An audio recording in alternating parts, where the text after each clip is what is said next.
Psaume 142.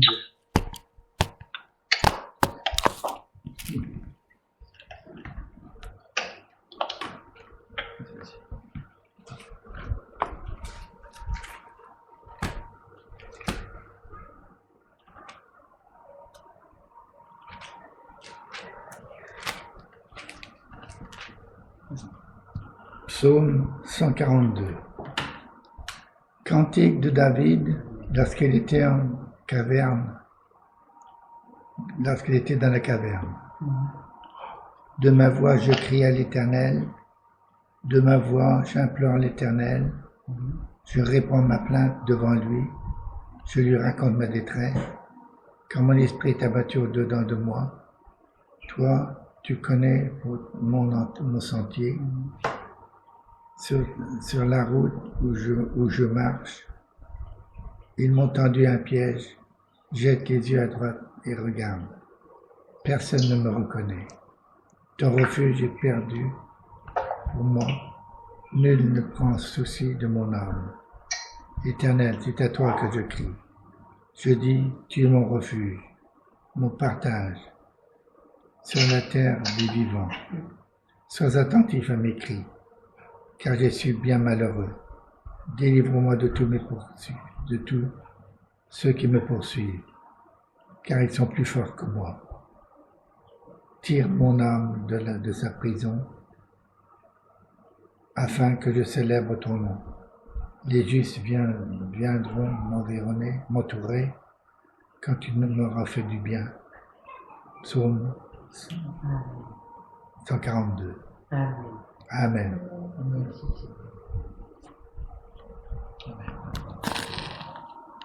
On va prier ensemble.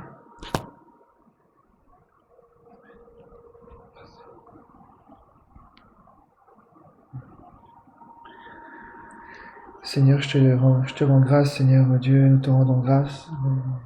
Et chacun personnellement, Seigneur, nous pouvons élever nos voix, Seigneur Dieu, parce que tu aimes, Seigneur, les sacrifices de nos bouches, des bouches qui te louent, des bouches qui te rendent des actions de grâce, Seigneur, des prières, Seigneur, toutes ces choses, Seigneur, te plaisent, Seigneur.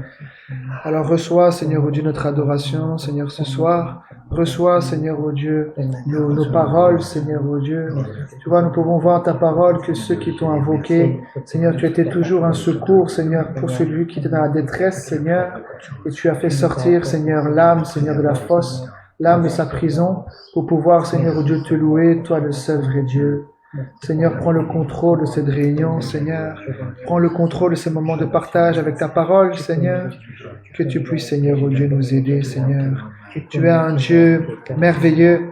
Et tu es aussi un Dieu qui mérite la crainte et le respect. Aide-nous, Seigneur.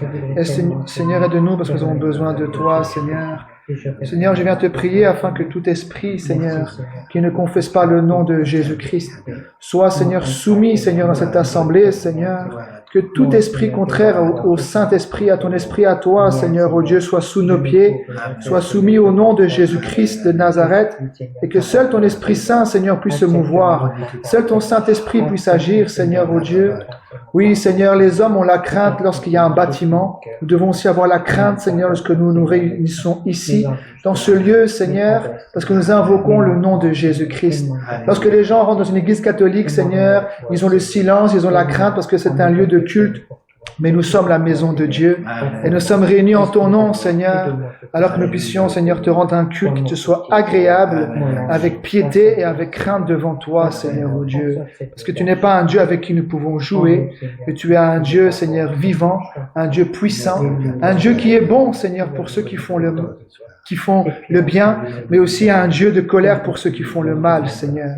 Alors puisses-tu agir, Seigneur, puisses-tu nous faire du bien. Nous te remettons ces moments, puisses-tu nous parler par ton Saint-Esprit à travers ta parole. Nous sommes venus t'entendre toi, nous ne sommes pas venus me voir moi, Seigneur, nous ne sommes pas venus voir un homme ou une femme. Seigneur, cela est important, Seigneur, parce que nous ne sommes pas venus acclamer les hommes de Dieu. Nous ne sommes pas venus acclamer un homme ou une femme. Nous ne sommes pas venus suivre un homme ou une femme. Nous sommes venus entendre, Seigneur, ta voix, entendre tes voix, pour que chacun, Seigneur, d'entre nous, nous puissions te suivre, toi, le seul vrai Dieu. Je te remets, Seigneur, ces moments avec mes frères et sœurs, chacun en particulier. Seigneur, prends le contrôle, Seigneur. Domine en chef et en maître, Seigneur. Dans le monde, les hommes dominent, les démons dominent. Mais ici au milieu, que ce soit toi qui domines, Seigneur. Qu'ici au milieu, que ce soit seulement le Saint-Esprit qui domine. Toi, le vrai chef, le roi des rois, le Seigneur des seigneurs. Toi seul domine, Seigneur. Oh, que les esprits se taisent, que les esprits s'abaissent, que les démons, Seigneur, nous soient soumis. Au nom de Jésus-Christ de Nazareth. Amen. Amen. Amen. Amen. Amen. Que le Seigneur soit loué. Amen. Je remercie le Seigneur parce que ce sont des choses que nous vivons. Ce psaume 142, c'est vraiment des choses que nous vivons.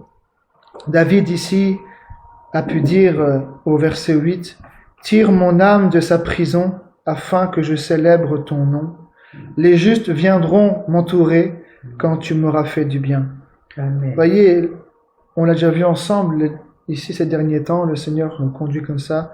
Gloire au Seigneur. Ici, on peut le voir, même David au verset 2, il dit « De ma voix, je crie à l'Éternel. De ma voix, j'implore l'Éternel. Je répands ma plainte devant lui. Je lui raconte ma détresse. » Je lui raconte ma détresse. Nous pouvons lui raconter tout, notre détresse, nos faiblesses, nos manquements. Il dit « Comme mon esprit est abattu au-dedans de moi, toi, tu connais mon sentier. » Amen. Que le Seigneur nous aide. Nous voyons ces derniers temps des témoignages, des témoins vivants, parce que ici ce sont des paroles qui nous restent en témoignage. C'est la parole de Dieu, mais c'est aussi le témoignage de ce que Dieu a fait à travers tous ces hommes et toutes ces femmes. Et nous pouvons le voir aussi dans notre vie que la Bible dit que Dieu, il est un secours qui ne manque jamais. Il ne manque jamais dans la détresse. Jamais. Et il dit, le malheur atteint souvent le juste. Mais l'Éternel l'en délivre toujours. Pas seulement un petit peu, mais toujours. C'est-à-dire que si nous marchons dans la justice, si nous marchons dans les voies du Seigneur, certainement qu'il va toujours nous délivrer. Si nous tournons les regards vers lui par la foi, il est toujours prêt à nous secourir et il aime se glorifier comme cela. Que le Seigneur nous aide. Vous savez, j'avais à cœur aussi de pouvoir nous édifier sur ces choses. Je l'ai eu à cœur, je ne sais pas pourquoi. Vous savez, nous nous réunissons dans les maisons, nous réunissons dans l'un ou l'autre maison, mais nous devons comprendre quelque chose, c'est que lorsque nous nous assemblons ici, pour boire un café, c'est une chose, pour boire un biscuit, c'est une autre chose. Nous devons comprendre que l'Église, ce sont des individus qui sont réunis dans un endroit. Et dès qu'on invoque le nom du Seigneur Jésus, ça veut dire que nous l'invoquons au milieu de nous, ça veut dire qu'une réunion commence. Et ce que je remarque, c'est que nous les hommes, quand il y a un endroit qui est dédié, qu'on appelle un temple, qu'on appelle un tabernacle, qu'on appelle une église, les gens ont de la crainte. Pourquoi ? Parce qu'il y a un bâtiment. Parce qu'il y a un bâtiment qui est écrit temple. Église catholique, église Saint-Géry, église Saint-Joseph, temple protestant, tabernacle, ceci et cela. Les gens, quand ils rentrent, oh là là, et les gens, ils ont la crainte parce qu'ils rentrent dans la maison de Dieu. Et ce que je veux comprendre, c'est que nous sommes la maison de Dieu. Dès que 2 ou 3, nous sommes assemblés en son nom, nous devons avoir la crainte parce que Dieu est réellement là. Alors que là-bas, dans les bâtiments, parfois, Dieu n'y est pas. Donc, j'avais à cœur que nous puissions tous ensemble, présents ou en ligne, que nous devons comprendre que lorsque nous nous réunissons, le Seigneur va nous conduire davantage pour comprendre qu'il y a un ordre, qu'il y a des règles, qu'il y a des principes à respecter quand nous nous réunissons. Quand quelqu'un y a un témoignage, il y a un témoignage. Quand quelqu'un a un autre témoignage ou un chant, c'est un chant. Mais par exemple, si par exemple quelqu'un annonce la parole ou quelqu'un lit un psaume, on peut pas interrompre comme ça, on peut pas poser des questions comme ça. Nous devons avoir de l'ordre avec le Seigneur. Dieu est un Dieu d'ordre, est un Dieu de paix. Si nous avons des questions, nous les notons et nous voyons ça après. Que le Seigneur nous aide à pouvoir comprendre que Dieu, il aime l'ordre. Alors quand nous faisons les choses de façon ordonnée, que nous respectons le Seigneur, quand nous nous réunissons, alors le Seigneur se plaît, il vient et il descend. Mais imaginons ici, on se réunit, l'un commence à pouvoir parler, l'autre, imaginons, il appelle quelqu'un, l'autre, il parle avec l'autre, et alors qu'on est en train de parler, là, c'est sûr et certain, le Saint-Esprit, il ne descendra jamais. Parce que l'Esprit de Dieu, c'est un esprit de paix et un esprit d'ordre. Donc quand l'ordre, il est là, quand la crainte est là au milieu du peuple, il descend. Mais quand il n'y a pas la crainte, alors le Seigneur ne descend pas. Ce sont toutes des choses que le Seigneur, je crois, qu'il va permettre que nous puissions voir, parce que nous devons avoir, le Seigneur veut que notre vie soit en ordre personnellement, que nos maisons soient en ordre personnellement, mais que dans nos rassemblements, nous puissions avoir aussi de l'ordre. Et tout ça, au fur et à mesure, avec la grâce de Dieu, le Seigneur va nous conduire pour pouvoir comprendre comment fonctionnent les choses spirituelles. Vous savez, nous devons comprendre quelque chose, c'est que, parce que je crois que dans le cœur, parfois quand j'écoute un petit peu ce que l'un ou l'autre peut dire, je peux dire que c'est le Seigneur qui m'a révélé, puisque on échange ensemble, on communique ensemble, et nous devons comprendre quelque chose, c'est que l'Église, elle fonctionne. Si aujourd'hui le Seigneur n'est pas là, tout ce qu'on fait, ça ne sert à rien. Nous devons prier pour ça, parce que la Bible dit que si l'Éternel ne bâtit la maison, ceux qui bâtissent en vain. Donc nous devons comprendre que l'Église, ce n'est pas un homme qui l'a fait fonctionner.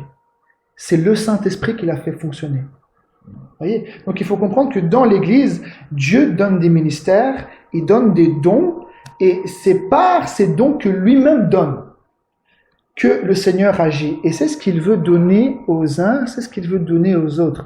Et c'est pour ça que l'évangile doit être prêché, que nous devons prier pour avoir le Saint-Esprit, parce que sans le Saint-Esprit, l'Église ne fonctionne pas. Ce sera qu'une communauté religieuse. Mais ce qui donne le mouvement, ce qui donne l'action, c'est le Saint-Esprit.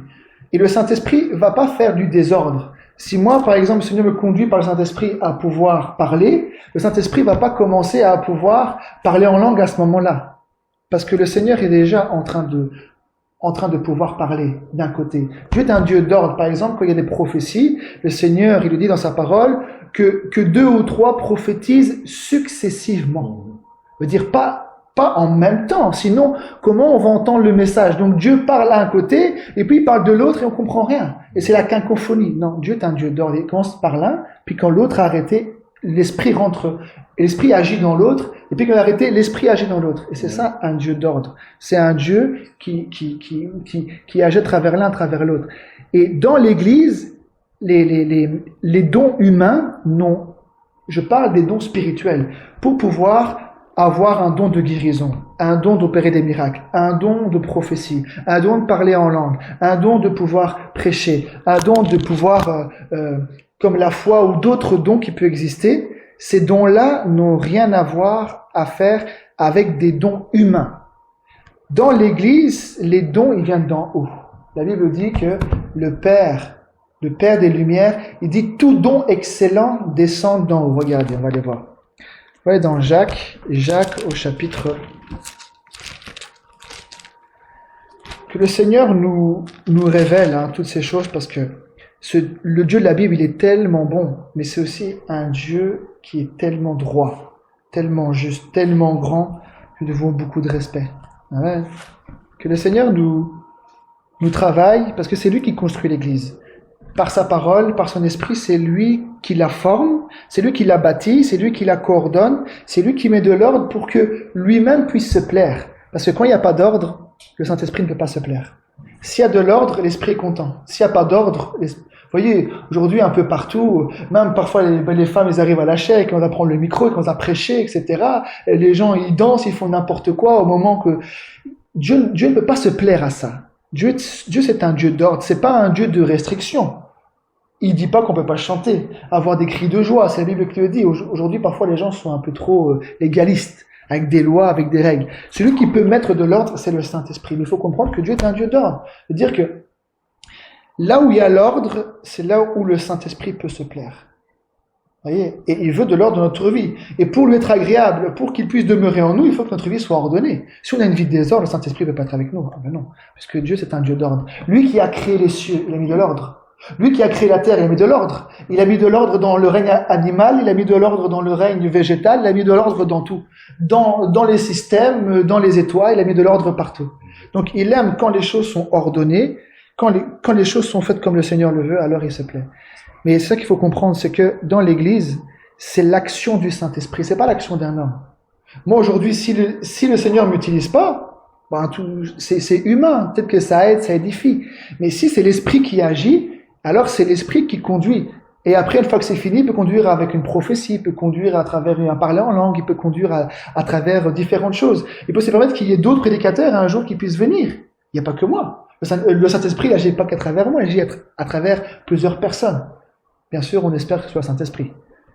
Que nous puissions avoir que les Saintes Écritures. Nous ne voulons pas autre chose que quelqu'un prêche, mais nous voulons les Saintes Écritures. Donc il faut comprendre que l'Église, c'est nous. Ce sont des individus où, si c'est pas encore fait, le Seigneur veut nous amener par la foi en lui de faire partie de sa maison et que nous soyons sa maison. Et dans sa maison, c'est lui qui coordonne, c'est lui qui agit par des dons, par la manifestation du Saint-Esprit. Et ça, c'est la seule institution divine sur la terre. La seule institution que lui-même a créée. Aujourd'hui, moi, je peux créer l'entreprise, c'est moi le chef.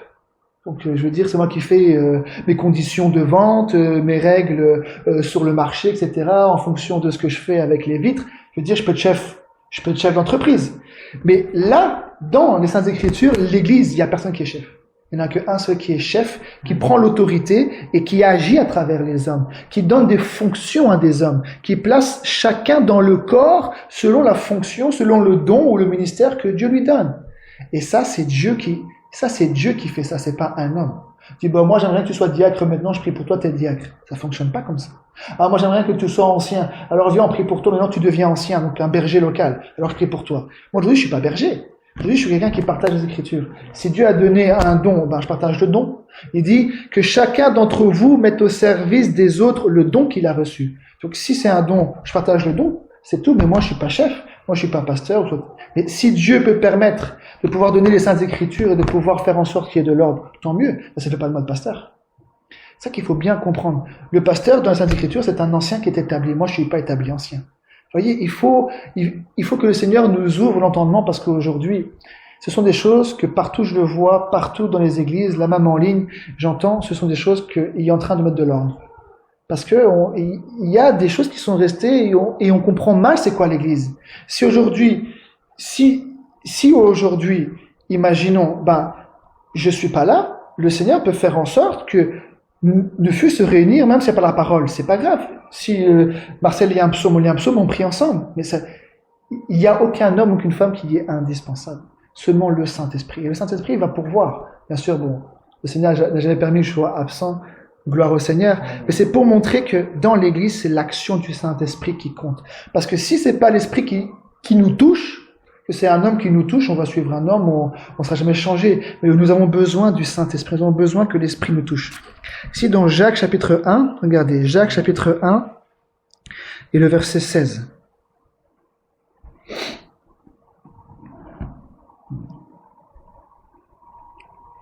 Jacques 1, le verset 16, il dit « Ne vous y trompez pas, mes frères bien-aimés.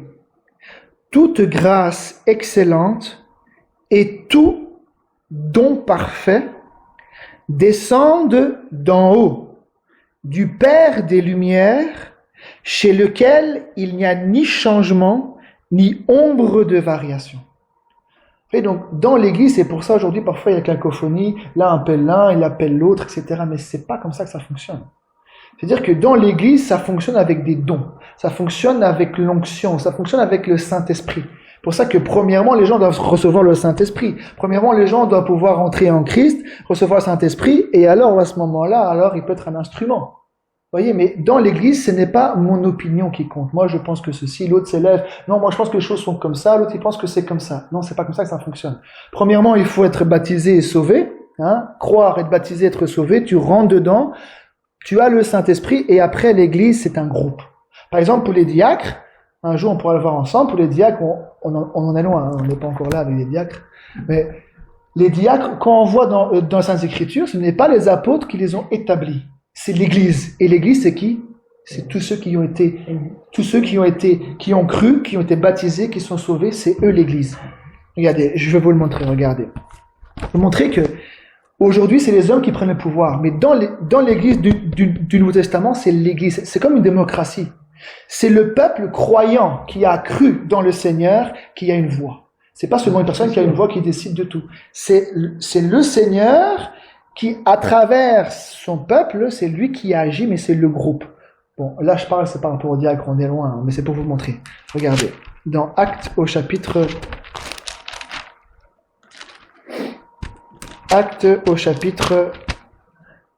6. Actes au chapitre 6, verset 1.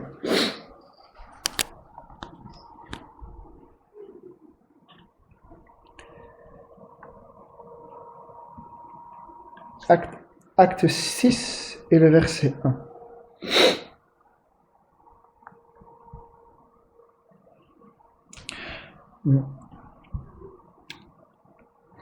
Regardez, bon, je vais même juste monter 5, 42. C'est juste au-dessus, là vous avez l'écriture. Regardez. Acte 5, verset 42. Après on descend au 6. Et chaque jour, dans le temple et dans les maisons, il ne cessait d'enseigner et d'annoncer la bonne nouvelle de Jésus-Christ. Dans le temple et dans les maisons, il ne cessait d'enseigner et d'annoncer la bonne nouvelle de Jésus-Christ. Les rassemblements, ils étaient très très fréquents dans les maisons. Il n'y avait pas partout, dans toutes les villes où l'apôtre Paul a pu prêcher, il y avait un temple qui était construit directement. Peut-être qu'après, ils ont pu construire. Mais le Seigneur, ceux qui étaient croyants, ils se réunissaient dans les maisons et ils annonçaient et ils recevaient la parole de Dieu là. Et certainement qu'il y avait de l'ordre au milieu d'eux. Mais parfois, à cause, c'est ça que je vais faire comprendre, c'est que parfois, à cause des maisons, on dit, oui, c'est plus confort, c'est plus cocooning, c'est plus familial. C'est vrai, c'est plus, ça fait moins, comme les églises, un petit peu froid, avec un hôtel, avec une grande chaire, ça fait moins ecclésiastique, on va dire, je sais pas comment on va dire ça. Mais dans les maisons, si la parole est annoncée, nous devons comprendre que dès que nous commençons un culte, nous sommes dans la présence, là le Seigneur est là au milieu, et nous devons connaître les règles, nous devons savoir comment nous conduire et nous comporter, chacun en particulier. Donc, Acte 6, verset 1. Il dit, en ce temps-là, le nombre des disciples augmentant, les hellénistes murmurèrent contre les Hébreux, parce que leurs veuves étaient négligées dans la distribution qui se faisait chaque jour. Les 12 convoquèrent la multitude, écoutez bien. Donc là, les disciples commençaient à augmenter, et on dit les hellénistes, donc les hellénistes, ce sont les Grecs, murmurèrent contre les Hébreux. Pourquoi ? Parce que leurs veuves étaient négligées dans la distribution qui se faisait chaque jour. Donc comme ils avaient tout en commun, certainement que il y avait aucun indigent, et puis on aidait aussi les veuves. Et il dit là que les veuves là hellénistes étaient, il dit parce que leurs veuves étaient négligées dans la distribution qui se faisait chaque jour. Les 12 apôtres, donc Acte 6, verset 2. Donc les 12 convoquèrent la multitude des disciples. Quand vous lisez les actes, vous allez voir que ça, les disciples. Il dit pas chrétiens, il dit les disciples. Parce que les chrétiens, ce sont des gens, ce n'est pas eux, disciples de Jésus, qui se sont dit chrétiens. Ce sont les gens de l'extérieur qui ont dit voici des chrétiens. Ça veut dire qu'ils sont en liaison avec Christ. Ils ont la vie de Christ en eux. Mais là, dans les Saintes Écritures, là, on le voit, ils ont toujours été appelés les disciples. Quand Paul partait, on dit qu'il fortifiait l'esprit des disciples, pas des chrétiens, des disciples. Vous voyez, mais aujourd'hui, comme souvent on le dit, chrétien, c'est juste un titre. Comme là, je suis chrétien pour dire que tu n'es pas musulman ou tu n'es pas bouddhiste, c'est pour dire que tu es dans un groupe. Mais c'est pas dire que tu es pratiquant, c'est pas dire que tu as la vie. Mais un disciple, c'est quelqu'un qui a entendu la voix du maître, qui a entendu la voix du bon berger et qui suit sa voix et qui obéit à sa voix. Un disciple, c'est quelqu'un qui suit un maître. Comme dans le monde, on peut le voir même il y a eu des films. J'extrapole un petit peu. On peut le voir, le petit garçon là qui est enseigné avec un maître de karaté. Et le maître, et le disciple, qu'est-ce qu'il fait ? Il apprend du maître et il grandit jusqu'à devenir comme le maître. Et parfois, il est plus grand que le maître. Ça, c'est dans le monde. Mais dans les Saintes Écritures, un disciple du Seigneur Jésus, il veut que nous soyons comme le Seigneur, à la même stature, à la même perfection que lui, mais on ne sera jamais au-dessus de lui. Dans le monde, parfois, les disciples peuvent être plus grands que le maître. Mais en Christ, personne ne sera plus haut que le maître. Mais c'est ce qu'il veut qu'un disciple, ce qu'il fait, il suit. Ah, Jésus dit ça, je mets en pratique. Et c'est ce qu'il dit. Celui qui entend mes paroles et qui les met en pratique, il sera comme un homme prudent qui a bâti sa maison sur le roc. Mais celui qui entend et qui ne met pas en pratique, il est semblable à un homme insensé qui a bâti sa maison sur le sable. Et un torrent est venu, et comme ta maison n'était pas fondée sur le roc, une inondation est venue et la maison s'est écroulée. Mais si elle est fondée sur le roc, parce que tu entends la parole, tu la mets en pratique, certainement que ta maison elle est solide. Donc ici, je relis un verset 2. Acte 6, verset 2. Il dit, les 12 convoquèrent la multitude des disciples. Ils n'ont pas convoqué seulement les serviteurs de Dieu, qu'aujourd'hui les serviteurs de Dieu, ceux qui prêchent. Tout le monde est serviteur. Quand tu rentres en Christ, d'office, le but c'est pour que chacun soit servante et serviteur. Même à plusieurs reprises, on parle des servantes. On parle serviteur et servante. Donc ici, il dit bien, les 12 convoquèrent la multitude des disciples et dirent, il n'est pas convenable que nous laissions la parole de Dieu pour servir aux tables. Donc eux, leur ministère, la fonction, vous voyez, c'est comme un corps. Moi, ma main a une fonction bien particulière. Ici, mon bras a une fonction bien particulière. Ce n'est pas la même fonction que la main. La main, c'est pour attraper. Mon bras, c'est peut-être pour porter. Mes jambes, c'est pas la même fonction que mes bras. Je marche pas sur mes mains, c'est pour marcher. Les pieds. Mais en Christ, c'est la même chose. Il dit qu'il y a un seul corps, le corps de Christ. Donc, dès qu'on rentre en lui, le Seigneur veut faire de nous un membre de son corps. Donc, un bras, l'autre une jambe, l'autre ceci. Et nous devenons un membre de son corps. Et comme la Bible dit que chaque membre du corps a une fonction différente. Ça veut dire que ma main, elle est utile parfois parce que là, ça me gratte au bras, je vais me gratter là. Ce sera utile pour mon bras. Mais est-ce que parce que le bras n'est pas la main, alors il n'est pas du corps? Ben si. Nous sommes, si l'un est le bras, l'autre il est la main, nous sommes le corps. Il y a un seul corps. Le corps, il est entier. Et ça que vous comprenez, c'est que Dieu nous place dans son corps comme il le veut et nous donne une fonction dans ce corps. Peu importe. Seigneur, moi je suis pas apôtre, alors quand je suis pas apôtre, alors je suis pas dans le corps, parce que lui est plus grand que moi. Moi je suis pas prophète, alors je suis pas dans le corps. Non, chacun a sa place, peu importe le don, peu importe l'utilité. Il y a, dans le corps humain, il n'y a rien qui est inutile. Alors, dans le corps de Christ, tout est utile. Même le plus petit membre qui paraît inutile, il est utile dans le corps, parce qu'il est dans le corps. Et comme dans le corps, il y a plusieurs membres, je parle au niveau humain, et que chaque membre a une fonction, et que chaque fonction est importante pour l'équilibre du corps, c'est la même chose aussi dans le Seigneur. Mais pour ça, nous devons rentrer dans le corps, être baptisés du Saint-Esprit, avoir le Saint-Esprit, et après le Saint-Esprit, il fait comme il veut. Il agit, c'est pas nous qui décidons. Pas nous qui disons, maintenant j'ai reçu un don de pouvoir guérir, par exemple, c'est le don des guérisons. Le don des guérisons, maintenant je vais aller à l'hôpital, je vais poser les mains sur tout le monde. Parce que j'ai reçu un don. Non, le don, il est soumis au Seigneur. Si lui ne veut pas agir à travers ce don-là, c'est l'homme, il va essayer, il n'y a rien qui se passera. Mais quand c'est Dieu qui agit, il dit va là-bas, impose les mains sur un tel, ou de pouvoir faire ceci ou cela, alors c'est l'action de Dieu à travers le don. C'est pas toi qui agis. C'est le Saint-Esprit à travers son don, à travers ce qu'il t'a donné. Voyez, même si aujourd'hui je peux avoir un don de prophétie, ce n'est pas pour ça que j'ai un don de prophétie que je vais commencer à prophétiser tout ce que je veux. Je prophétise que demain il y aura du beau temps. Je peux le prophétiser, mais si maintenant Dieu là-bas, du haut du ciel, il dit non, c'est pas moi qui décide. Mais si je dis ainsi parle le Seigneur m'a dit que demain, au lieu de ce qui va se passer là, il fera bon. Ça, nous devons comprendre que le Seigneur nous aide. Les dons que le Seigneur nous donne, nous ne pouvons pas les utiliser comme nous voulons. Ils sont soumis au Seigneur parce que lui, il est le chef suprême et c'est lui qui coordonne. C'est lui qui agit comme il le veut dans le corps. Donc si, imaginons, moi j'ai un don de prophétie, je vais pas... ainsi parle le Seigneur, parce que j'ai la foi que la chose va arriver pour toi, Bernadette. Ainsi parle le Seigneur, alors que le Seigneur m'a pas parlé. Je veux dire, ainsi parle le Seigneur, je prophétise que sur toi, que demain, tes plaques dans le dos, ils vont partir. Moi, je peux avoir la foi de ce que je dis. Mais si c'est pas le Seigneur qui parle, il n'y a rien qui va arriver. Est-ce que moi, j'ai le pouvoir de faire sortir ta plaque quand même? C'est ça qu'il faut comprendre. Les dons, c'est pas nous qui les utilisons comme nous voulons. Mais c'est selon les révélations, c'est selon que Dieu te le montre. Par exemple, je prends l'exemple du frère Branham ou tant d'autres. Le frère Branham avait un don de discernement des esprits, ou le don du discernement des vies. Mais il n'était pas comme ça, pouvoir dire, toi c'est plus ou moins ça, toi c'est plus ou moins ça, toi dans ta vie il se passe ceci ou cela. Non, il attendait là, sur l'estrade, pendant peut-être parfois 5 minutes dans le silence. Il dit, vous savez ce que j'attends?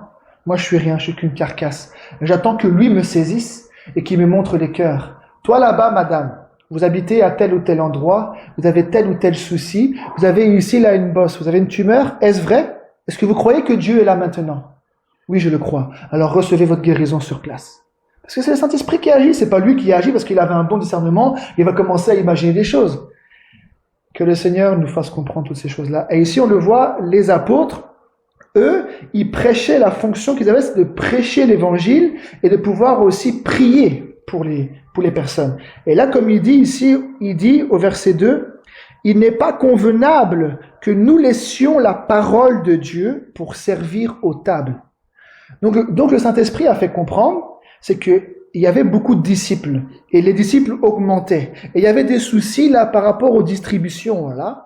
Il dit, il n'est pas bon. Donc le Saint-Esprit a mis de l'ordre à travers eux. Le Saint-Esprit a mis de l'ordre à travers eux. Eux étaient apôtres, ils prêchaient la parole. Ils ne pouvaient pas en même temps prêcher la parole et en même temps être partout. On ne peut pas jouer tous les rôles dans le corps. Donc eux avaient déjà une fonction et là il y avait des problèmes. Et maintenant qu'est-ce que eux ils disent? Donc les apôtres, ici au verset 3, il dit, c'est pourquoi frères. Donc il parle à la multitude assemblée, à la multitude des disciples. Il dit, c'est pourquoi frères, choisissez. Il n'a pas dit, laissez-nous choisir. Non, il a parlé à l'église, il a parlé au peuple de Dieu réuni. Il dit, choisissez-vous. Choisissez parmi vous cet homme, de qui l'on rende un bon témoignage, qui soit plein d'Esprit Saint et de sagesse, et que nous chargerons de cet emploi. Et nous continuerons à nous appliquer à la prière et au ministère de la parole. Vous voyez, ils savaient la fonction que eux ils avaient dans le corps. Ils ne pouvaient pas jouer tous les rôles et les fonctions. Hein? En plus, avec le nombre là qui était florissant, ils ne pouvaient pas en même temps être au tas, pouvoir gérer les disputes, gérer les problèmes de distribution de la nourriture ou des vêtements entre l'un et l'autre. Donc le Saint-Esprit met de l'ordre. Choisissez parmi vous cet homme de qui l'on rende un bon témoignage et qui soit plein d'Esprit Saint et de sagesse, que nous chargerons à cet emploi. Et c'est là que les diacres sont arrivés. Regardez au verset 5. Cette proposition plut à toute l'assemblée. Vous voyez, cette proposition plut à toute l'assemblée. Et il dit quoi? Ils élurent Étienne, homme plein de foi et d'Esprit Saint. Vous voyez, c'est pas n'importe qui. Plus ou moins, toi, tu veux être diacre, tu vas jouer ce rôle-là. Non. Plein d'Esprit Saint. C'est-à-dire qu'il est un homme rempli du Saint-Esprit. C'est pas quelqu'un comme ça. Non. Toi, plus ou moins, tu peux jouer ce rôle-là. Non. Ici, regardez, il dit, ils élurent Étienne, homme plein de foi et d'Esprit Saint.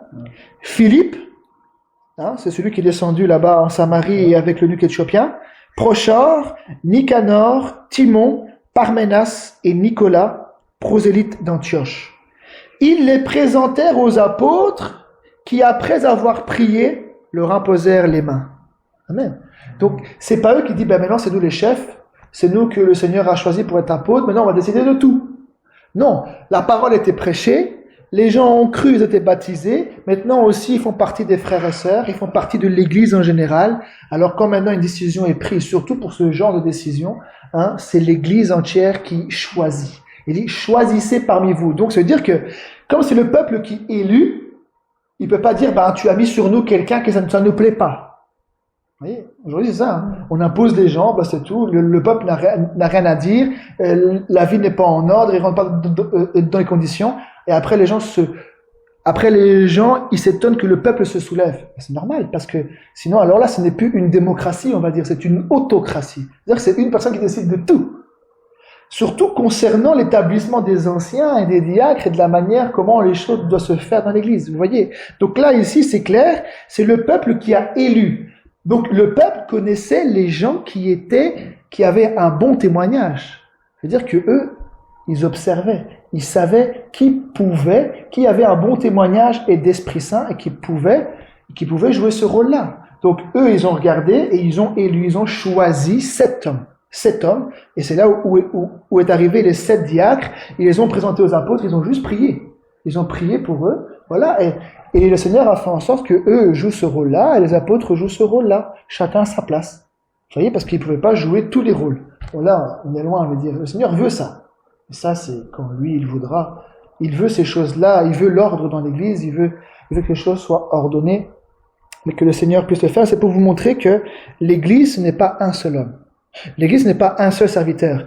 Oui, bien sûr, une œuvre commence par un ministère, ou par plusieurs ministères. La parole est prêchée, les gens rentrent en Christ, les gens sont sauvés, ils font partie du corps de Christ, ils ont reçu le Saint-Esprit, mais après les décisions, c'est pas seulement une personne qui la prend, non, c'est l'Église. C'est l'Église, c'est ça qu'il faut comprendre. Voilà, que le Seigneur nous aide à comprendre toutes ces choses-là, même quand, si on met tout en commun, en plus si on met les dîmes en commun, qu'on met les choses en commun, c'est pas une seule personne qui va décider comment ça se passe. Puisque l'argent, ça appartient au Seigneur. Donc s'il y a des réunions à faire concernant comment on va faire avec l'argent qu'on a mis tous les mois pour pouvoir constituer une dîme, tous les mois, qu'est-ce qui va se passer? C'est qu'on va quand même se réunir, voilà, et on va voter ensemble, et le Seigneur va conduire, on va prier, Seigneur, conduis cette réunion, et le Saint-Esprit va agir. Et on laisse le Seigneur agir. On prend pas autorité, on prend pas, les choses sont comme ça, vous taisez tous, etc. Allez, non. Là, si moi j'ai parlé par rapport à ça, j'ai pas dit que moi il fallait m'écouter, j'ai simplement dit que le Seigneur veut de l'ordre dans sa maison. Nous sommes sa maison. Donc dès que nous nous assemblons, le Seigneur est là, il veut que nous puissions avoir de l'ordre, il veut que nous puissions chacun à sa place en tant qu'homme, en tant que femme, en tant que frère, en tant que sœur, chacun dans l'ordre pour que ça plaise au Seigneur. Parce que dès qu'il y a du désordre, le Saint-Esprit ça lui plaît pas. Lui, il aime l'ordre. C'est pour ça qu'il n'est pas partout. Aujourd'hui, tout le monde invoque le Saint-Esprit. Et lui, regarde, il n'y a pas d'ordre.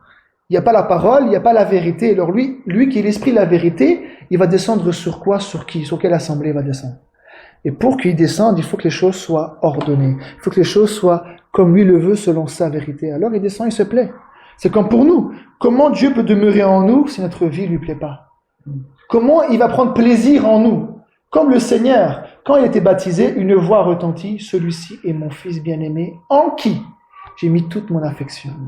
Toute mon affection. Le Seigneur, il a été agréable, parce qu'il a marché dans la présence de Dieu, il a marché dans la parole de Dieu, et le Seigneur a pris plaisir en lui.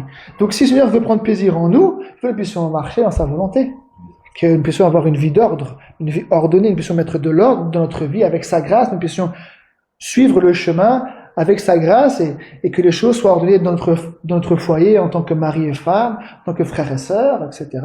Tout ça, c'est ce qu'il veut. Dieu est un Dieu d'ordre, c'est un Dieu saint, c'est un Dieu d'ordre, il ne se plaît pas au désordre. Voilà. Donc ici, regardez, on peut retourner voir certaines choses, je vais vous montrer. On peut être dans Jean, si le Seigneur veut bien.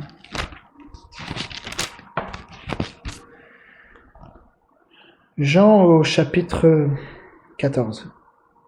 Jean chapitre 14.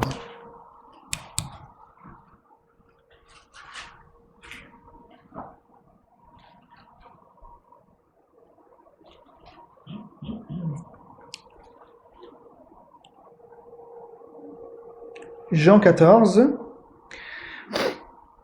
On va lire à partir du verset 1. Verset 1 déjà. Jean 14, verset 1. Il dit que votre cœur ne se trouble point. Croyez en Dieu et croyez en moi.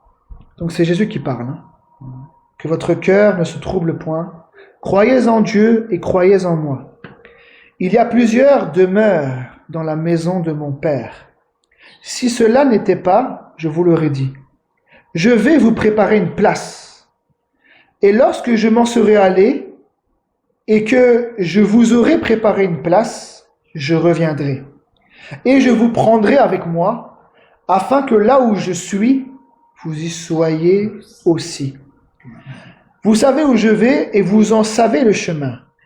Thomas lui dit, Seigneur, nous ne savons où tu vas. Comment pouvons-nous en savoir le chemin? Jésus lui dit, je suis le chemin, la vérité et la vie. Nul ne vient au Père que par moi.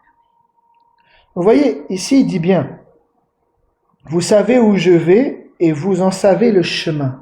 C'est-à-dire que pour pouvoir aller là où il est, il faut suivre un chemin. Sinon il n'aurait pas dit je suis le chemin, la vérité et la vie éternelle. Donc c'est-à-dire que pour aller là où il est, oui, il va préparer une place. Et lorsqu'il reviendra, il nous prendra. Et pour ça, il faut suivre le chemin. Puisqu'il est le chemin. C'est pour ça qu'il dit ici, regardez, je relis le verset 5. Thomas lui dit, Seigneur, nous ne savons où tu vas, comment pouvons-nous en savoir le chemin? Jésus lui dit, je suis le chemin, la vérité et la vie. Nul ne vient au Père que par moi. Que par moi. C'est-à-dire que c'est exclusif. Il n'y a pas une autre porte. Nul ne peut venir au Père que par le Seigneur Jésus. Pour pouvoir être réconcilié avec Dieu, il faut passer par le Seigneur Jésus. Donc Jean 14, je continue encore un peu plus loin. Verset 11. Croyez-moi, je suis dans le Père. Je ne suis pas à côté du Père. Je suis dans le Père. Et c'est clair, hein? Il n'y a pas Père, Fils, Saint-Esprit différencié. Il n'a pas dit je suis à côté du Père. Non, je suis dans le Père. Croyez-moi, je suis dans le Père et le Père est en moi. Pas à côté de moi ou avec moi. Le Père est en moi. Sinon, croyez du moins à cause de ses œuvres. En vérité, je vous le dis, celui qui croit en moi fera aussi les œuvres que je fais, et il en fera de plus grandes, parce que je m'en vais au Père. Mais il dit, celui qui croit en moi fera aussi les œuvres que je fais. Mais à plusieurs reprises, il dit, les œuvres que je fais, c'est pas moi qui les fais, mais c'est le Père qui est en moi. Donc, vous voyez, ce n'est pas nous qui faisons les œuvres. Si déjà, dans le Seigneur Jésus, c'est l'Esprit, c'est le Père qui a agi par son Esprit à travers lui pour guérir, pour pouvoir ouvrir les yeux des aveugles. Alors nous, est-ce que nous on peut quelque chose? Il dit, vous ne pouvez rien faire si vous ne restez attachés au cep. C'est lui qui donne la vie, c'est lui qui donne la puissance. Ce sont ses œuvres, c'est sa manifestation, la manifestation de l'Esprit à travers nous.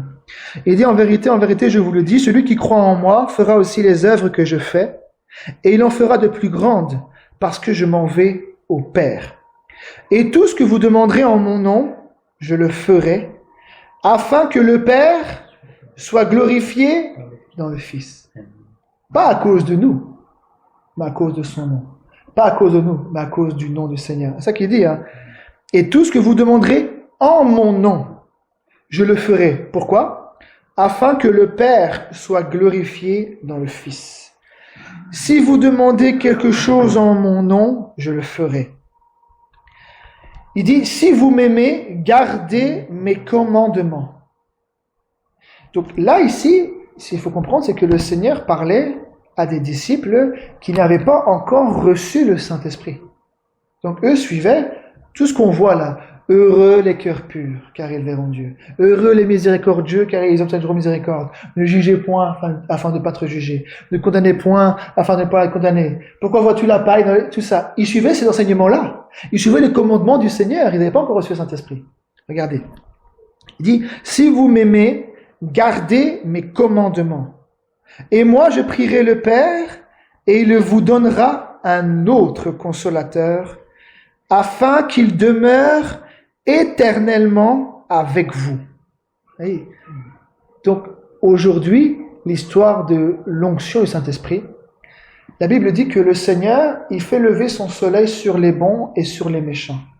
Il fait pleuvoir sur les justes et sur les injustes. Donc, parfois, l'Esprit peut agir et une personne peut prophétiser, mais ça ne veut même pas dire que lui-même, il est sauvé.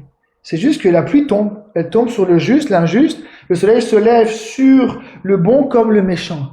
Mais le Seigneur, il veut pas que juste l'Esprit, que nous puissions juste prophétiser ou chasser les démons pour pouvoir faire ça. C'est pas ça qu'il veut. Il veut que son Esprit demeure avec nous éternellement. Pas qu'il soit et puis il soit plus. Non, c'est qu'il puisse faire sa demeure en nous.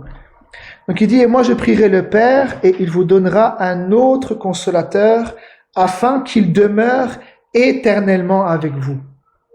Et il dit, l'esprit de vérité, que le monde ne peut recevoir. C'est clair, hein? Dire, Dieu habite dans tout le monde, hein. Tout le monde est fils de Dieu, tout le monde est enfant de Dieu. Ça, c'est l'histoire des religions, hein, catholiques ou d'autres. Ils ont inventé. Il dit, tout le monde est enfant de Dieu. Tout le monde n'est pas enfant de Dieu. Tout le monde n'a pas le Saint-Esprit. Dieu n'est pas avec tout le monde. Ça, c'est dans la tête des gens. Puisqu'il dit l'esprit de vérité que le monde ne peut recevoir. Le monde ne peut pas recevoir le Saint-Esprit comme ça. Non. Non, sinon, alors c'est trop facile. Alors il y a pas de repentance, tu passes pas par la porte. Non. Le Saint-Esprit n'est pas donné à tout le monde. Ici, il dit, regardez, l'esprit de vérité que le monde ne peut recevoir, parce qu'il ne le voit point. Il ne le voit point. Et il dit, et ne le connaît point, mais vous le connaissez. Car il demeure avec vous. Il parle de lui. Car il demeure avec vous, et il sera en vous. Vous voyez, je répète, il dit, l'esprit de vérité que le monde ne peut recevoir parce qu'il ne le voit point et ne le connaît point. Mais vous le connaissez, car il demeure avec vous. Donc il parle aux disciples, car il demeure avec vous. Le Saint-Esprit était dans le Seigneur Jésus. Et là, tant qu'il était là, il demeurait avec eux. Mais il dit, et il sera en vous. En vous. Il dit, je ne vous laisserai pas orphelin. Je viendrai à vous. Je ne vous laisserai pas orphelin. Je viendrai à vous. Encore un peu de temps. Et le monde ne me verra plus. Mais vous me verrez au futur. Vous me verrez. Voyez, donc, on va le voir. L'expérience du Saint-Esprit, c'est quelque chose que nous voyons spirituellement. C'est quelque chose que nous savons, que nous voyons. Puisqu'il dit, le monde ne me verra plus, mais vous me verrez.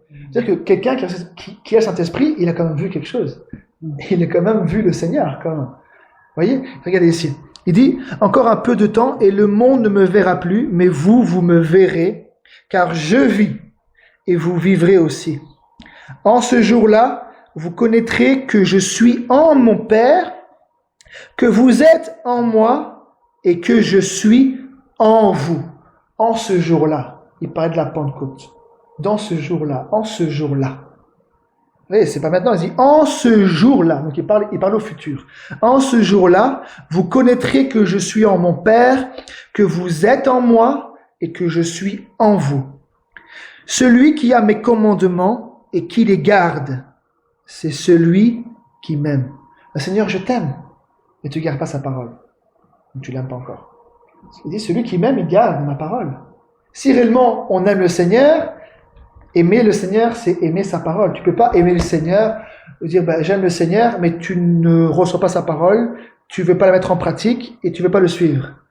Tu veux pas garder sa parole. Ça va pas ensemble. Parce que aimer une personne, tu dis, je l'aime, mais sa voix, je supporte pas, quoi. Quand il me parle. Je l'aime pas. Je l'aime, mais quand lui il parle, je l'aime pas. Ça va pas, ça va pas ensemble. Ça va pas ensemble. Quand tu dis que tu aimes le Seigneur et quand lui il parle, non. Je t'aime toi, Seigneur, mais ta voix je l'aime pas. Parce que lui et sa voix, c'est la même chose. La voix qui sort, c'est lui-même. C'est le plus profond lui-même. Que le Seigneur. Donc là, on parle du Seigneur. Regardez ici. Il dit, celui qui a mes commandements et qui les garde, c'est celui qui m'aime. Et celui qui m'aime sera aimé de mon Père. Ah oui. Donc le Saint-Esprit peut pas venir en toi si tu n'aimes pas la parole de Dieu. Parce que c'est la parole de la vérité. Comment l'Esprit de vérité va venir en toi si la parole, tu ne la reçois pas ou tu la crois pas? Donc s'il dit, celui qui a mes commandements et qui les garde, c'est celui qui m'aime. Et celui qui m'aime sera aimé de mon Père. Je l'aimerai et je me ferai connaître à lui. Vous voyez? Le Seigneur, il sait. Même quand nous lisons la parole, on la comprend pas, mais on l'aime. On aime la parole, on veut suivre la parole. Regardez ici. Jude, non pas l'Iscariote, lui dit, Seigneur, d'où viens-tu que tu te feras connaître à nous et non au monde? Vous voyez? Donc, c'est-à-dire que eux ont vu la Pentecôte, mais le monde l'a pas vu. Quand on dit que l'Esprit sur toute chair, le Seigneur n'a quand même pas baptisé tout le monde. Et ce sont ceux qui ont été préparés. D'abord par le baptême de repentance, autant de gens qui ont suivi le Seigneur jusqu'à arriver à la Pentecôte. C'est eux qui ont vu. C'est eux qui ont vu le Seigneur, mais le monde n'a pas vu le Saint-Esprit. Le reste du monde entier n'a pas vu, c'est là-bas que ça a commencé. C'est pour ça qu'il dit, Seigneur, d'où viens-tu que tu te feras connaître à nous et non au monde? Jésus lui répondit, si quelqu'un m'aime, il gardera ma parole et mon Père l'aimera. Nous viendrons à lui et nous ferons notre demeure chez lui. Hein? Mais le Seigneur peut pas venir il peut pas venir habiter chez toi si tu n'aimes pas sa parole. J'aime le Seigneur, mais quand il me corrige, je veux pas sa parole. Toutes les corrections, je les refuse, je les mets de côté. Alors comment le Seigneur il va habiter en toi? Impossible. Le Seigneur, il l'aime. Ici, il dit bien, je répète. Si quelqu'un m'aime, Jésus lui répondit, si quelqu'un m'aime, il gardera ma parole et mon Père l'aimera. Voyez? Donc, l'Esprit, il est attiré quand nous serrons la parole du Seigneur dans notre cœur. Le Seigneur, il agit quand nous croyons à sa parole. Nous devons entendre sa parole, et lorsque nous entendons la parole, que nous croyons en cette parole, le Seigneur, il agit. Comme avec Marie. Elle a cru à la parole, elle a dit qu'il me soit fait selon ta parole, et c'est comme ça que la parole a été faite chair. Il dit, si quelqu'un m'aime, il gardera ma parole, et mon Père l'aimera. Nous viendrons à lui, et nous ferons notre demeure chez lui. Celui qui ne m'aime pas ne garde point mes paroles. Et la parole que vous entendez n'est pas de moi, mais du Père qui m'a envoyé.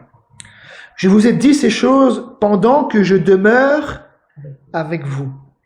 Mais le Consolateur, l'Esprit Saint, que le Père enverra en mon nom, vous enseignera toutes choses et vous rappellera tout ce que je vous ai dit. Je vous laisse la paix. Je vous donne ma paix. Je ne vous donne pas comme le monde donne. C'est sur ça que je vais un peu après aussi avancer. Regardez ici, dit bien. Moi je suis en paix. Bon, imaginons, quand vous rentrez dans un bâtiment catholique, vous avez la paix, il n'y a personne. C'est le silence de mort. Alors, il y a même des morts en dessous peut-être. Dire c'est un silence de mort. Vous êtes tranquille, c'est la paix. On peut dire que c'est une paix. Mais cette paix-là, ce n'est pas la paix que le Seigneur donne.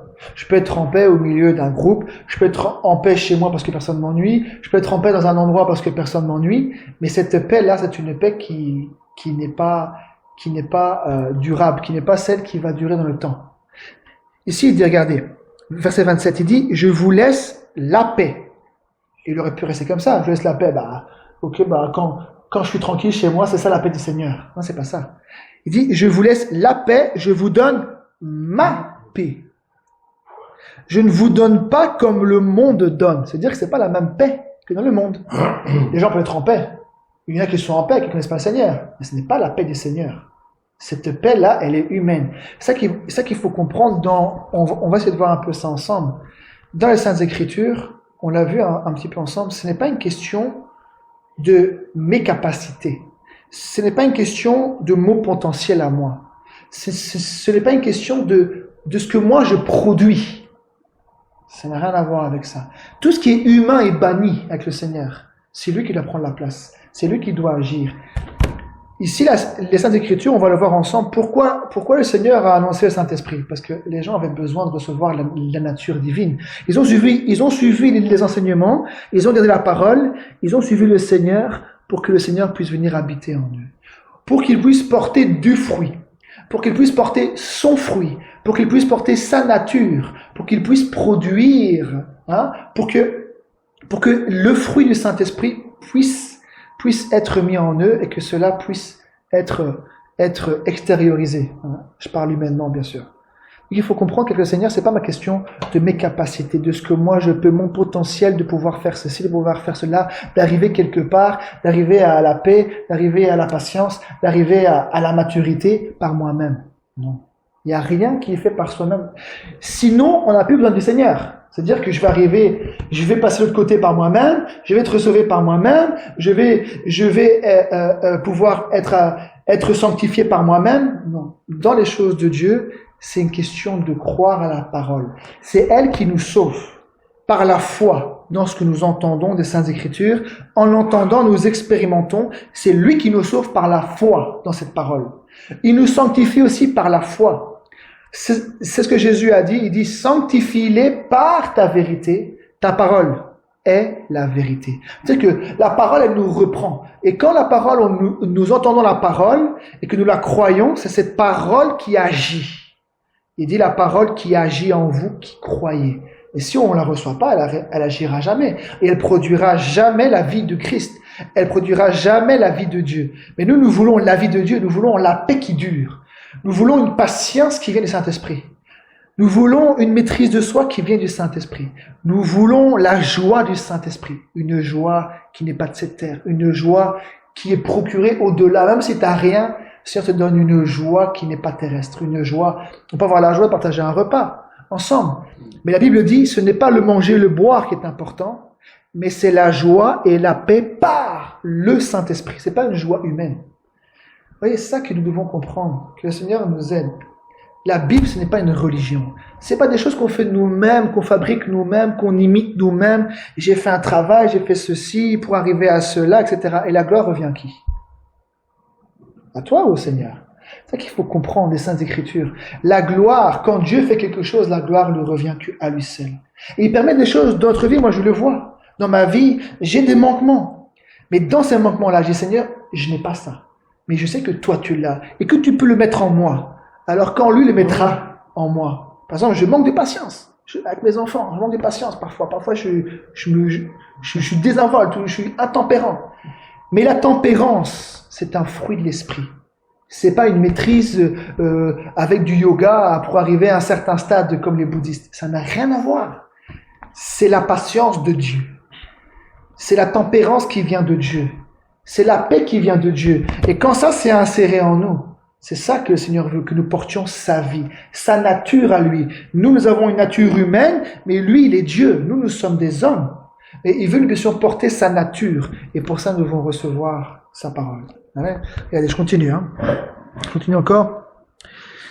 Donc, je vous laisse la paix, je vous donne ma paix. Je ne vous donne pas comme le monde donne. Que votre cœur ne se trouble point et ne s'alarme point. Vous voyez la paix. Pourquoi il donne la paix? La paix en Christ, mais aussi que notre cœur ne se trouble pas. Pourquoi? Il dit que votre cœur ne se trouble point. Croyez en Dieu, croyez en moi. Il y a plusieurs demeures là-bas, dans la maison de mon Père. Voyez, il dit quand il y aura des bruits de guerre, quand il y aura des guerres ou des bruits de guerre, que votre cœur ne se trouble point. Pourquoi? Parce que nous, notre espérance, elle est en haut. Et il veut, parce que certainement, ça arrive. Ça arrive. Aujourd'hui, ça allait tout bien, et encore, mais ça arrive. Ça arrive, la pression, elle arrive pour les chrétiens. Ça, c'est sûr. Peut-être qu'on, certainement, on ne passera pas par la grande tribulation, mais certainement que la pression, c'est sûr. Vous voyez les guerres aujourd'hui qu'il y a. La guerre est aux portes de l'Europe. Voyez, mais si ça débouche un petit peu, notre cœur va s'alarmer, notre cœur va se troubler. Si oui, c'est que nous manquons d'assurance dans notre espérance. Nous manquons d'assurance dans ce que le Seigneur nous promet. Mais si nous avons la paix avec le Seigneur, que nous avons ses promesses en nous, il dit que votre cœur ne se trouble point. Croyez en Dieu, croyez en moi. Voyez, c'est ce que Dieu veut. C'est ce que le Seigneur y veut. Sinon, si sa puissance n'est pas efficace, alors autant se mettre comme les moines dans un monastère. On a la peur, on est tranquille. Si la guerre est là, on va construire sur une haute montagne là-bas. Au moins, je suis tranquille, il n'y aura pas de guerre là-bas. Mais le Seigneur veut montrer sa puissance au milieu du monde. Par sa parole, il veut que nous soyons au milieu du monde et que nous puissions voir sa puissance agir pour nous. Il a dit, veillez et priez. Nous devons veiller et prier. Mais il a dit aussi qu'il nous préservera du malin. Donc si nous faisons notre part, nous veillons, nous prions, nous veillons à nos pas avec le Seigneur, lui aussi, il prend soin. Voyez, mais si maintenant la parole n'est pas efficace, pour être préservé du malin, je vous dis, beaucoup de gens ont fait ça. Il y a même un groupe qui est parti en Amazonie. les Ménonites ou les Amish, etc., ils vont loin pour se préserver du mal. Il n'y a pas de femmes nues, il n'y a pas de péché, il n'y a pas de gens qui font du mal, donc t'es pas tenté, alors t'es pas tenté dans le monde, donc au moins tu es préservé. Mais malgré tout, le péché rentre quand même là-bas. Le Seigneur veut que par sa puissance, il veut nous véhiculer sa puissance par sa parole et que nous puissions voir sa puissance. Comment il peut nous préserver dans les situations. Comment il peut nous faire passer au-delà de la tentation. Parce qu'il dit que avec la tentation, il a prévu un moyen pour que nous puissions avoir la victoire. Mais tout ça, il faut être éprouvé. Et nous avons besoin de sa parole, de la puissance de Dieu et de voir combien Dieu est fidèle dans les moindres détails. Si nous sommes fidèles, si nous avons les regards vers lui. Donc je continue à regarder ici. Donc il dit que votre cœur ne se trouble point et ne s'alarme point. Vous avez entendu que je vous ai dit, je m'en vais et je reviens vers vous. Si vous m'aimiez, vous vous réjouiriez de ce que je vais au Père, car le Père est plus grand que moi. Et maintenant, je vous ai dit ces choses avant qu'elles arrivent, afin que lorsqu'elles arriveront, vous croyiez. Je ne parlerai plus guère avec vous, car le prince du monde vient. Il n'a rien en moi, mais afin que le monde sache que j'aime le Père et que j'agis selon son ordre, que le Père m'a donné, levez-vous, partons d'ici. Je continue, regardez ici, Jean 15, verset 22.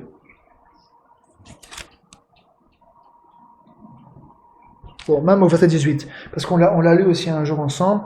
Jean 15, 18, il dit, « Si le monde vous hait, sachez qu'il m'a haï avant vous.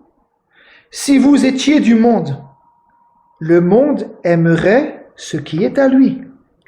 Mais parce que vous n'êtes pas du monde, il n'a pas dit, vous n'êtes pas dans le monde.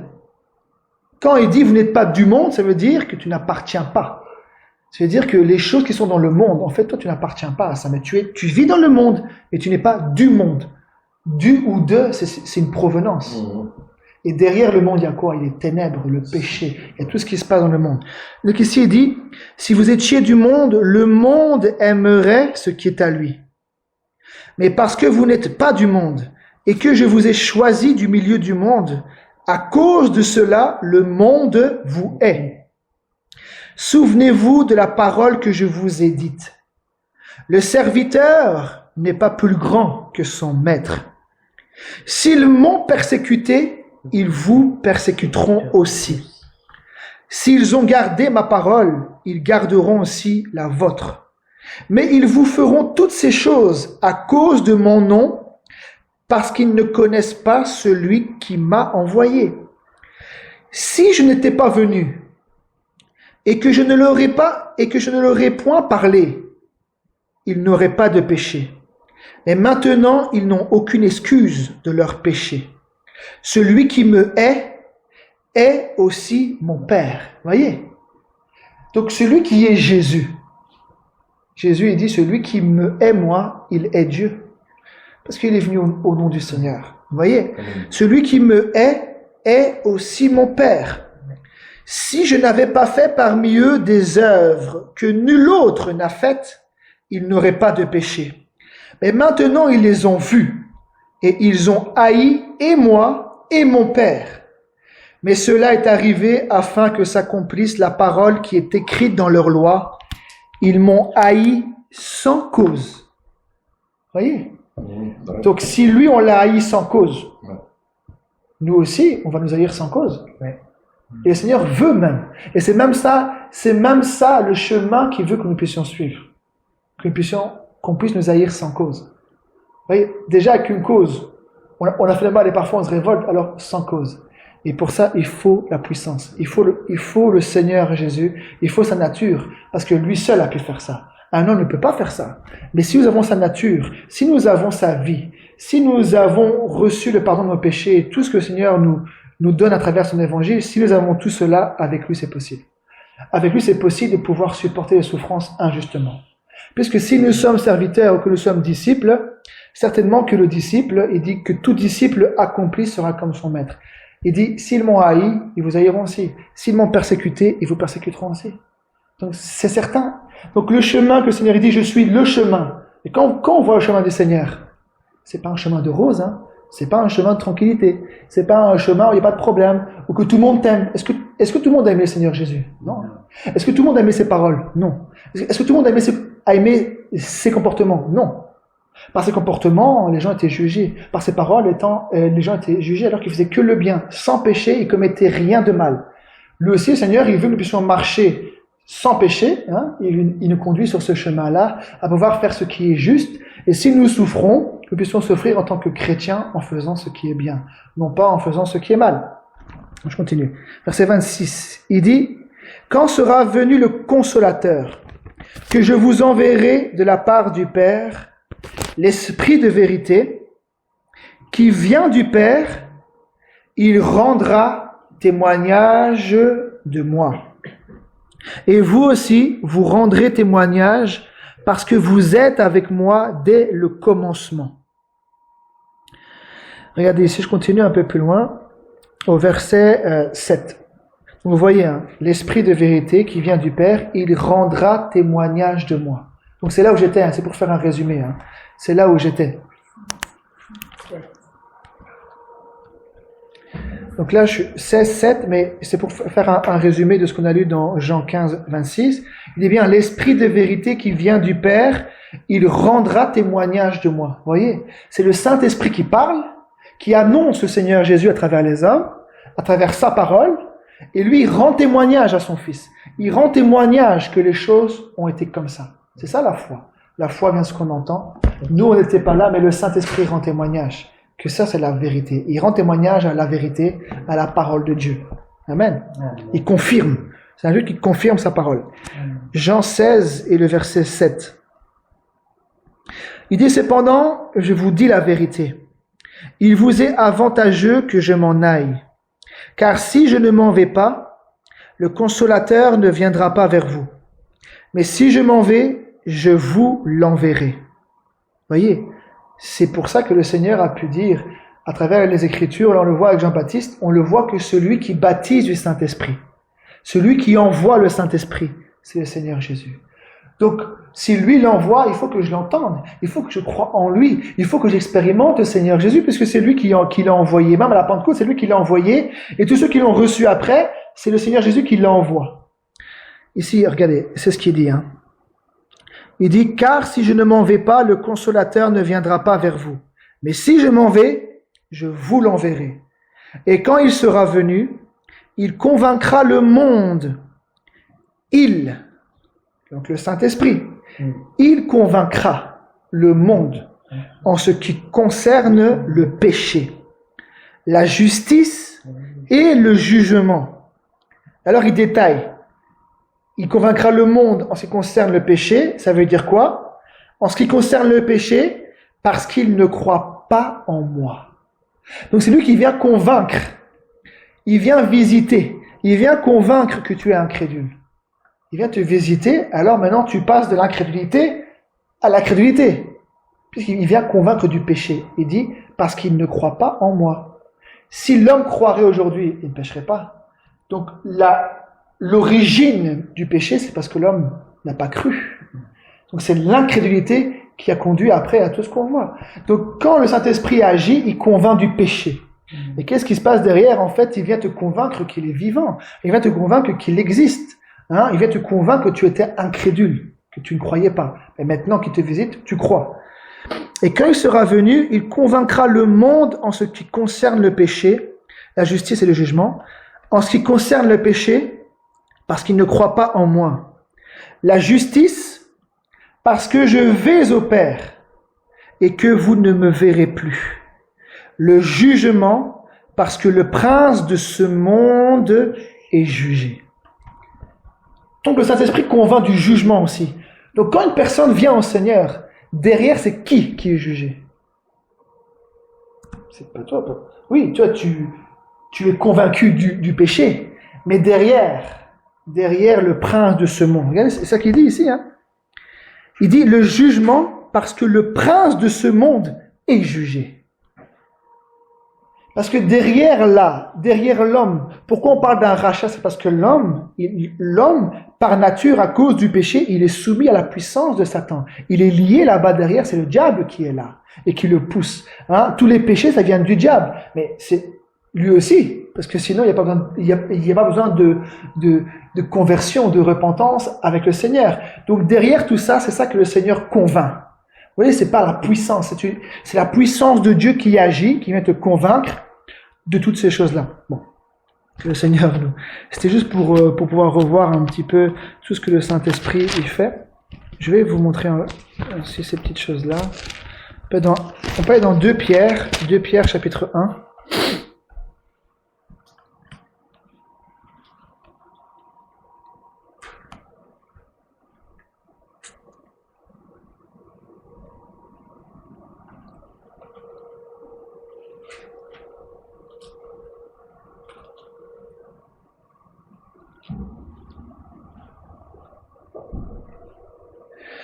Deux Pierre 1, le verset 3. Il dit, regardez, chaque mot, sa divine puissance nous a donné tout ce qui contribue à la vie et à la piété, au moyen de la connaissance de celui qui nous a appelés par sa propre gloire et par sa vertu. Je vais relire. 2 Pierre chapitre 1 et le verset 3. Un instant. Donc il dit, sa divine puissance nous a donné tout ce qui contribue à la vie et à la piété. Ça, c'est pas la vie humaine, c'est la vie divine. Et la piété, c'est la vie religieuse, entre guillemets, c'est la mise en pratique. C'est pas la puissance. C'est pour ça qu'il avait dit, attendez à Jérusalem jusqu'à ce que vous soyez revêtus de la puissance d'en haut. Besoin du moteur.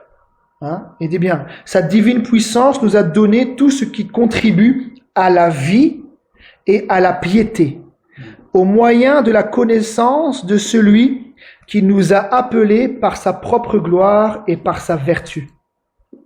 Celle-ci nous assure de sa part les plus grandes et les plus précieuses promesses. Vous voyez, celle-ci nous assure de sa part les plus grandes et les plus précieuses promesses. Aujourd'hui, on peut promettre beaucoup de choses.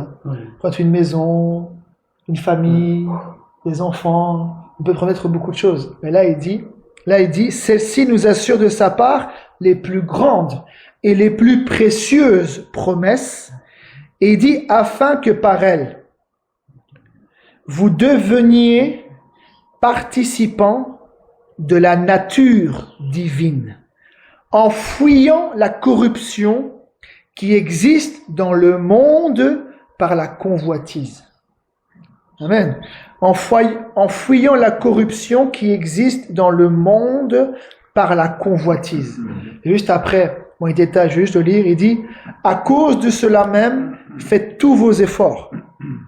Bien sûr, tous nos efforts, mais il a dit aussi par sa divine puissance. Sa divine puissance nous a donné. Vous voyez, donc, c'est une communion avec le Seigneur. Il dit, à cause de cela même, faites tous vos efforts pour joindre à votre foi la vertu. À la vertu, la connaissance. À la connaissance, la maîtrise de soi. À la maîtrise de soi, la patience. À la patience, la piété. À la piété, l'amitié fraternelle. Et à l'amitié fraternelle, l'amour. Il dit, car si ces choses sont en vous, et y sont avec abondance, elles ne vous laisseront point oisifs, ni stériles, pour la connaissance de notre Seigneur Jésus-Christ. Mais celui en qui ces choses ne sont point est aveugle. Il ne voit point de loin, et il a mis en oubli la purification de ses anciens péchés. C'est pourquoi, frères, appliquez-vous d'autant plus à affermir votre vocation et votre élection, car en faisant cela, vous ne broncherez jamais. Vous avez vu, avec le Seigneur, c'est une question personnelle. Dis bien, hein, il n'a pas dit qui est en tout le monde, mais celui en qui, celui ou celle, celui en qui sont ces choses. Et il dit, c'est pourquoi, frères, appliquez-vous d'autant plus à affermir votre vocation et votre élection, car en faisant cela, vous ne broncherez jamais. Il dit si ces choses sont en vous, ça ne vous laissera pas oisif. C'est-à-dire divertir à toutes sortes de choses. Mais tu te concentres. Tu es concentré à ce que le Seigneur veut pour toi, et toi aussi tu cherches toutes ces choses-là. Seigneur, que ta volonté soit faite. Hein? C'est ça que le Seigneur il veut. Donc je finis par cette parole. Regardez dans Galates. Je vais montrer ici Galates.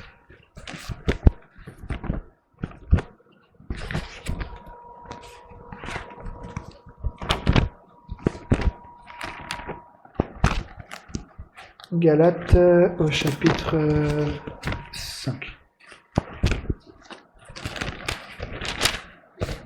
Que le Seigneur nous conduise dans toutes ces choses pour montrer que cette Bible-là, ce n'est pas une religion que le Seigneur veut que nous puissions suivre. Il veut que nous puissions expérimenter, nous puissions avoir une expérience avec lui et que nous puissions plus vivre comme nous vivions humainement, que nous puissions vivre selon son esprit à lui. C'est ça l'œuvre de Dieu. C'est pas quelque chose qu'on fabrique, c'est quelque chose que nous croyons et que nous expérimentons de sa part. Donc là, ici, il dit Galates au chapitre 5. Regardez, au verset...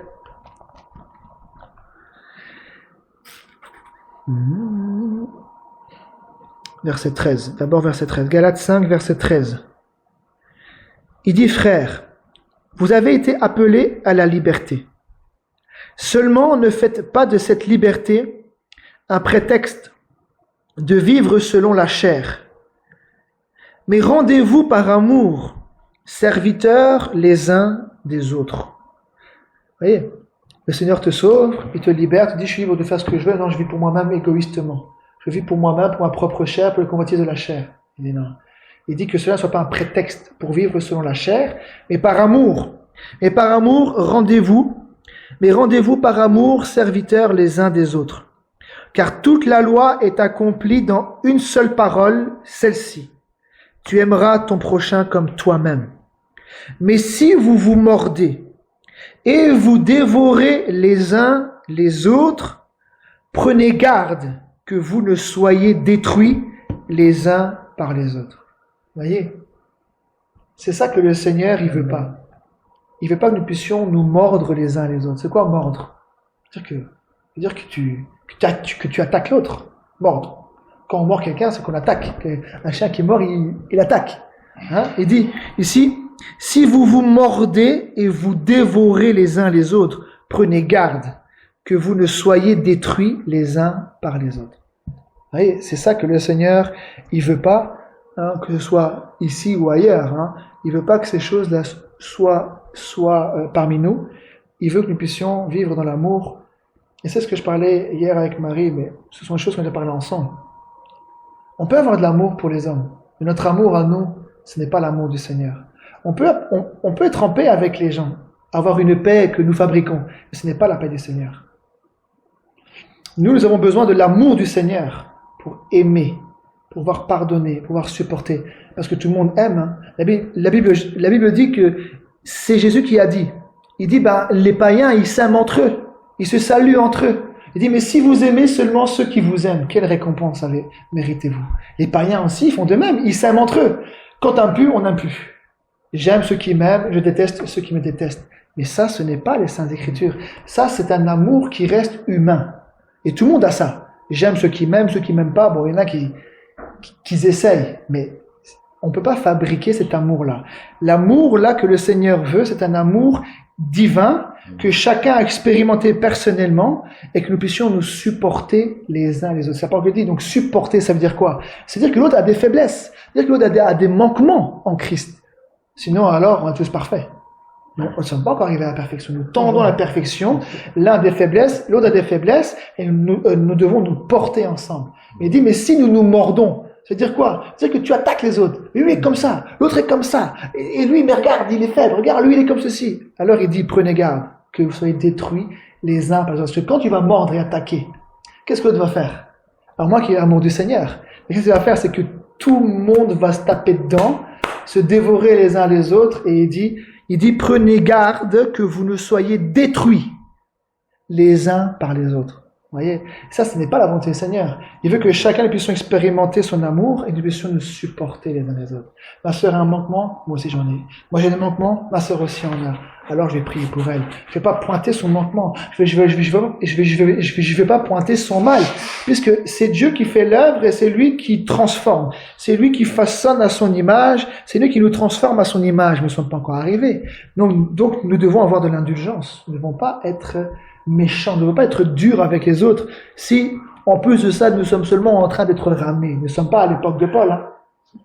Établir les choses. Le Seigneur veut nous ramener à ça. Mais Paul, il tapait de la verge quand les disciples étaient arrivés à une obéissance déjà complète. Il dit alors je suis prêt à punir toute désobéissance. Mais c'est lui qui le faisait. C'est lui qui faisait parce que le Seigneur avait donné un ministère, il a donné certainement une autorité pour pouvoir faire, mais toujours avec amour, avec la paix, dans le but d'édifier, pas dans le but de détruire quelqu'un. Vous voyez, tout ça, on a besoin des règles, on a besoin de la loi du Christ, on a besoin des lois divines pour comprendre comment nous devons nous comporter les uns envers les autres en tant que frères et sœurs ou avec ceux du dehors. Il dit ne jugez pas ceux du dehors. Dieu les juge déjà, ça sert à rien de les juger. Ils sont déjà jugés sur un mauvais chemin, toi tu vas encore plus les juger, ça sert à quoi? Ça sert à quoi? Le mal condamne le mal, mais ne juge pas une personne en jugement, qu'il soit condamné. Dans la Bible, quand on parle de la condamnation, je parle selon le domaine spirituel. La condamnation spirituelle, ça veut dire une séparation avec Dieu. Ça veut dire qu'il n'a plus droit, il n'y a plus de retour, il n'y a plus de grâce pour lui. Donc tu le condamnes à un poteau, il n'y a plus de grâce pour lui, c'est fini. Ce qu'il a fait, c'est fini, il ne peut plus jamais te pardonner. C'est ça condamner une personne. Mais la Bible dit de condamner les œuvres des ténèbres, de condamner les œuvres des ténèbres, de condamner le mal. Mais la personne, il a droit à la grâce. La personne a le droit d'être pouvoir un jour être pardonné si le Seigneur si maintenant il rencontre le Seigneur. Vous voyez? Que le Seigneur nous aide. Regardez, Galates 5, je continue ici au verset 16. Je vais avancer un peu. Galates 5, verset 16. Il dit, je dis donc, marchez selon l'esprit, avec un grand E. Et vous n'accomplirez pas les désirs de la chair, car la chair a des désirs contraires à ceux de l'esprit. Il dit car la chair a des désirs. Donc notre chair humaine a des désirs qui sont contraires aux désirs du Saint-Esprit. Et il dit donc car la chair a des désirs contraires à ceux de l'esprit, et l'esprit en a de contraires à ceux de la chair. Ils sont opposés entre eux. Ils sont opposés entre eux. Donc, notre nature humaine ne plaît pas au Seigneur. Tout ce que nous faisons avec la chair, ça n'a rien à faire avec les désirs de Dieu. Eh bien, et l'esprit en a de contraires à ceux de l'esprit. Ils sont opposés entre eux, afin que vous ne fassiez point ce que vous voudriez.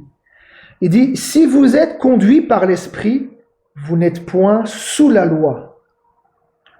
Or, les œuvres de la chair sont évidentes. Donc, les œuvres qui sortent de la chair, de la nature humaine. Quand on dit la chair, c'est la chair humaine. Donc, les œuvres de la chair sont évidentes. C'est la débauche. Ou ailleurs, il dit la fornication, l'impureté, le dérèglement, l'idolâtrie, la magie, ou ailleurs c'est les empoisonnements, les rivalités, les querelles, et les jalousies, les animosités, les disputes, les divisions, les sectes, l'envie, l'ivrognerie, les excès de table et les choses semblables. Je vous dis d'avance, comme je l'ai déjà dit, que ceux qui commettent de telles choses n'hériteront point le royaume de Dieu. Donc si le Seigneur revient, que nous sommes dans les disputes, nous sommes dans les querelles, nous sommes dans les animosités, nous sommes dans toutes ces choses, dans toutes ces œuvres-là, nous n'hériterons pas le royaume des cieux. C'est ce que la Bible dit. Il dit, je vous dis d'avance, comme je l'ai déjà dit, que ceux qui commettent de telles choses n'hériteront point le royaume de Dieu. Mais il dit, mais le fruit de l'esprit, c'est l'amour. C'est pas l'amour humain, c'est l'amour qui vient de Dieu. Puisqu'il dit l'amour de Dieu est répandu dans nos cœurs par le Saint-Esprit. Donc c'est pas l'amour humain. Le fruit de l'esprit. Si le fruit de l'esprit c'est l'amour, ce fruit qui vient de l'esprit qui est l'amour ne va pas te faire aimer seulement les uns et pas les autres. Ça va te faire aimer ton prochain comme toi-même. Tout le monde. Tous les hommes comme le Seigneur a aimé. Comme le Seigneur a aimé les hommes. Il va te pousser à pouvoir pardonner, pouvoir aimer, pouvoir supporter, à pouvoir pardonner les uns et les autres. Regardez ici, qui dit, mais le fruit de l'esprit, c'est l'amour, la joie, qui vient du Saint-Esprit, puisque c'est le fruit de l'esprit. La joie qui vient de l'esprit, la paix qui vient de l'esprit, la patience qui vient de l'esprit, la bonté. Ah Seigneur, moi je suis bon, hein. Je donne tous mes biens aux uns et aux autres, j'ai fait du bien aux uns, j'ai fait du bien aux autres. Ça, c'est une bonté humaine. Mais la bonté de Dieu, ce que Dieu veut placer en toi, c'est une bonté qui ne dit pas ce que ta main gauche, il dit que ta main gauche ne sache pas ce que ta main droite fait. Ça, c'est une vraie bonté.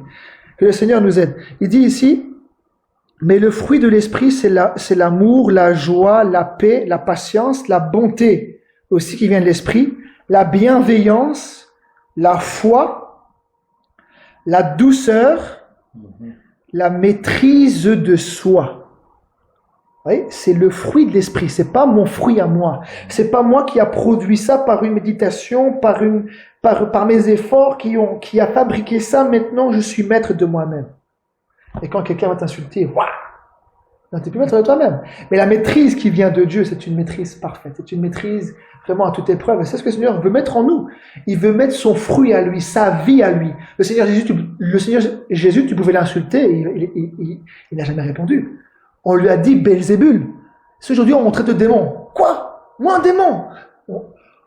On risque de prendre une chaise. On risque de mettre une gifle. On risque d'insulter aussi la personne. Mais le Seigneur Jésus a traité de démon et il n'a pas répondu. Et ça, c'est le fruit du Saint-Esprit, une maîtrise de soi. Que même si on veut te séduire, on veut te faire bouger, pour te faire sortir de toi-même, tu ne bouges pas. Et ça, tu ne peux pas fabriquer ça. Tu ne pourras jamais y arriver par toi-même. C'est la vie de Dieu. Si c'est toi, Dieu n'a aucune gloire. Mais Dieu veut se glorifier à travers ça. Pour ça, nous devons recevoir son esprit. Il dit donc, je répète, le fruit de l'esprit est l'amour, la joie, la paix, la patience, la bonté, la bienveillance, la foi, la douceur, la maîtrise de soi. Il dit la loi n'est pas contre ces choses. Par contre, la loi de Dieu, elle est contre les disputes. Elle est contre les rivalités. Elle est contre les querelles, les jalousies. Puisqu'il dit que toutes ces choses sont contraires à l'esprit de Dieu. Mais il dit la loi n'est pas contre ces choses. Ceux qui sont à Jésus-Christ ont crucifié la chair avec ses passions et ses désirs. Si nous vivons par l'Esprit, marchons aussi selon l'Esprit. Ne cherchons pas une vaine gloire en nous provoquant les uns les autres, en nous portant envie les uns aux autres. Amen. Amen. Bon, j'ai juste encore une dernière, après je vous laisse, désolé. C'est pour finaliser avec l'Esprit. Ici, Romains au chapitre 8, regardez, Romains chapitre 8. Ouais, le mari n'est pas trop bien, là, ça. Romains chapitre 8.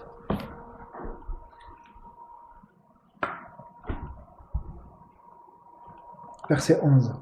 Romains 8, verset 11.